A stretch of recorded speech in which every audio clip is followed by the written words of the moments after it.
menerima bantuan hutang dari Cina.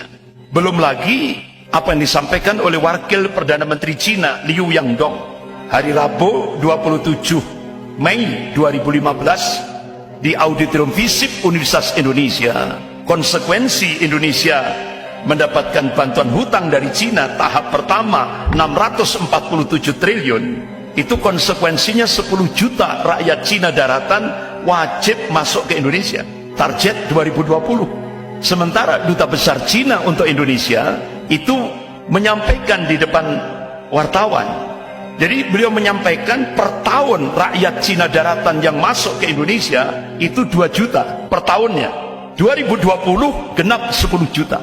Dan itu mereka memang di permukaan ngakunya buruh, tapi itu mayoritas tentara merah.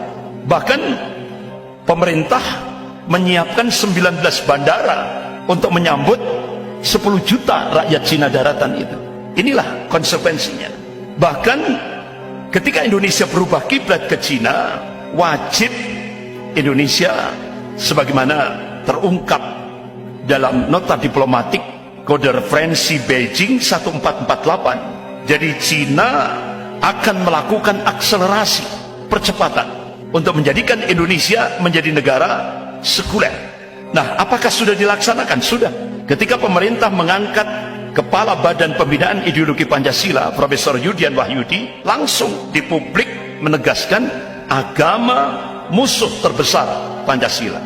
Logikanya sekarang agama itu musuh terbesar negara, dan itu terasa sekali, sangat terasa sekali, tahap demi tahap. Bahkan guru besar ilmu politik dan militer Profesor Salim Said, beliau mengungkapkan sekarang ini kader-kader komunis yang sudah masuk di pemerintahan dan kader-kader komunis hampir 200 lebih yang duduk di DPR RI itu menggunakan kekuasaan untuk melakukan balas dendam terhadap Islam, umat Islam dan ulama.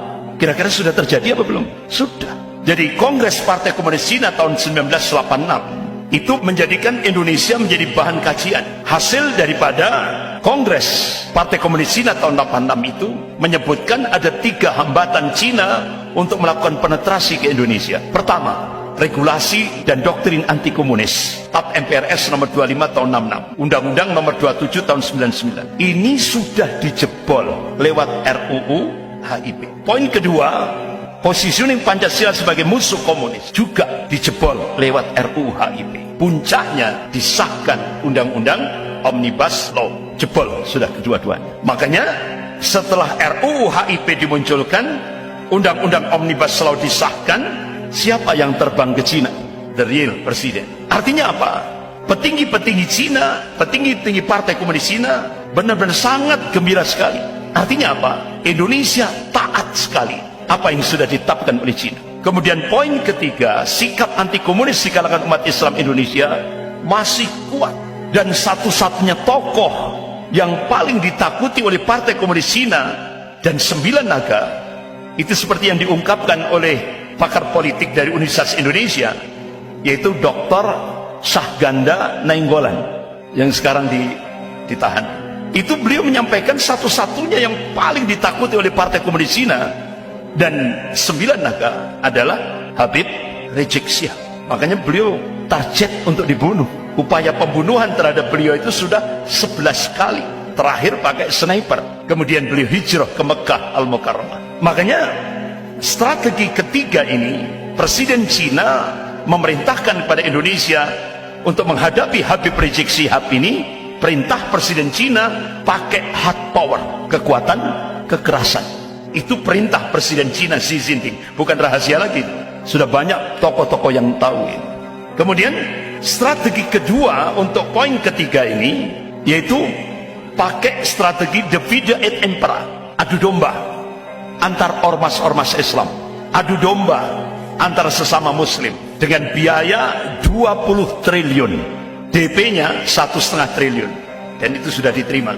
Bahkan termasuk pembuatan film My Flag, ya, yang ditokoi oleh Gus Muafik, itu juga masuk dalam proyek 20 triliun. Kemudian strategi yang ketiga untuk menghadapi poin ketiga ini, yaitu pakai strategi penguasaan media mainstream di Indonesia yang hampir 90% dikuasai oleh 9 naga. Makanya jangan kaget